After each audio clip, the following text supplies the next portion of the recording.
Hey everybody, this is Ryan O'Donnell here, giving you guys a screencast that you can watch at your leisure so you can kind of get a heads up about what we're asking of you all who have graciously decided to help us out on our Spring Professional Development Day in terms of presenting or putting on different workshops or sessions.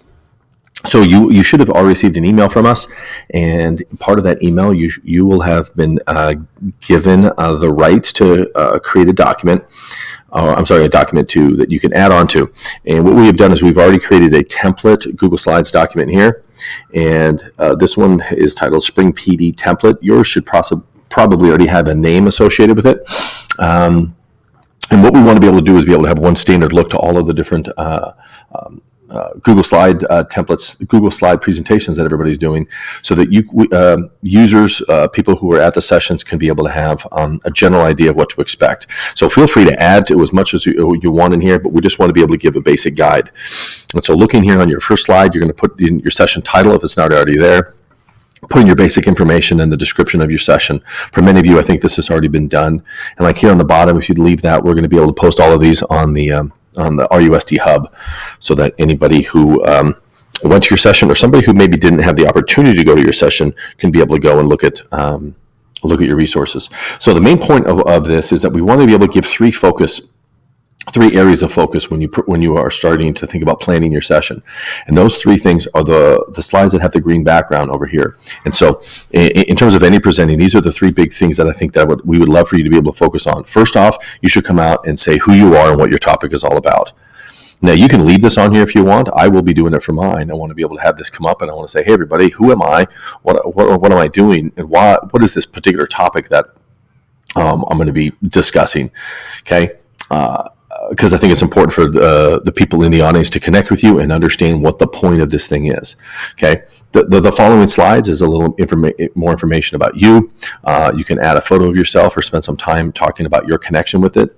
And then you can keep this or get rid of it if you wanted to be able to have a list of written bullet points about who you are or how you're connected to the topic, why it's important. Anything like that about what's the rationale, why you particularly do this thing.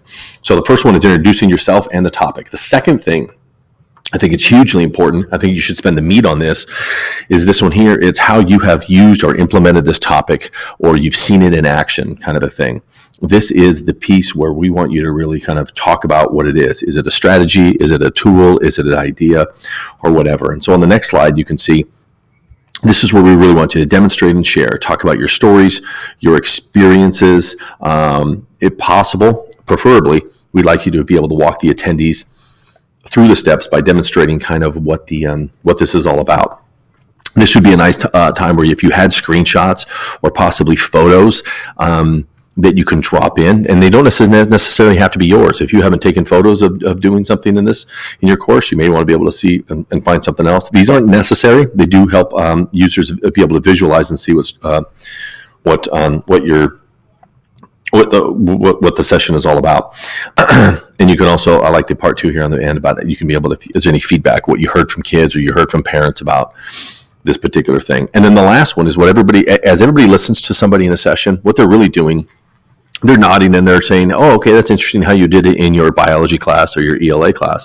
What they're really thinking about, though, is how I can implement this in my class. And so that's what the third key point is. I want you to be able to try to talk to them about how you can do this in your classroom. So be able to give them some direction per se. And so on the next slide is a little bit the application. Attendees will be thinking, how can I use this in the classroom? So not a bad idea if you can be able to think about ways in which that others have done this. Can you find some examples of some things outside of your particular field of the course that you teach? And then also, this is a good time to do not think that this is these sessions are only you talking. We really would love for you to be able to incorporate some playtime where participants can explore and practice and at least get something started. They're not going to walk away with a finished one of these things, but let's say if I'm doing reading and writing across the curriculum, if you're going to provide several different strategies, you may want to be able to break it up and give them time to play with some of those strategies. You could do them all, like, hey, we're going to talk about 4, 5, 6 strategies, and then at the end, give them time to play.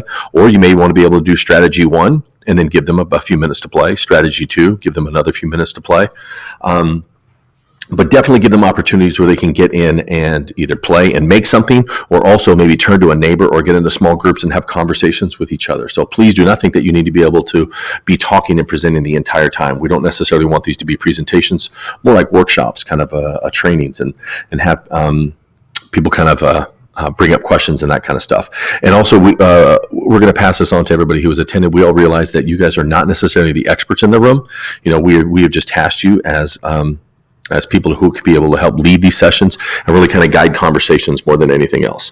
So, and then at the end, drop a little bit of in closing. So put your name, who you are again. If you are on Twitter, more and more of us are. Drop that in there. And then also, if you have any ideas for more information to be able to access, like where I got some of my stuff from for today's workshop, or if you want to learn some more, you can go here. And that way, people can be able to know to be able to go to the final slide to check for any closing resources. So that's kind of it in a nutshell. Like we said, try to get people excited about the topic, say what the topic is, talk about what you've done with the topic, and then how they can do it in their classroom. And hopefully our sessions are all going to go pretty smoothly. So if you have any questions, feel free to reach out to myself or any of the other TOSAs. Thanks, everybody.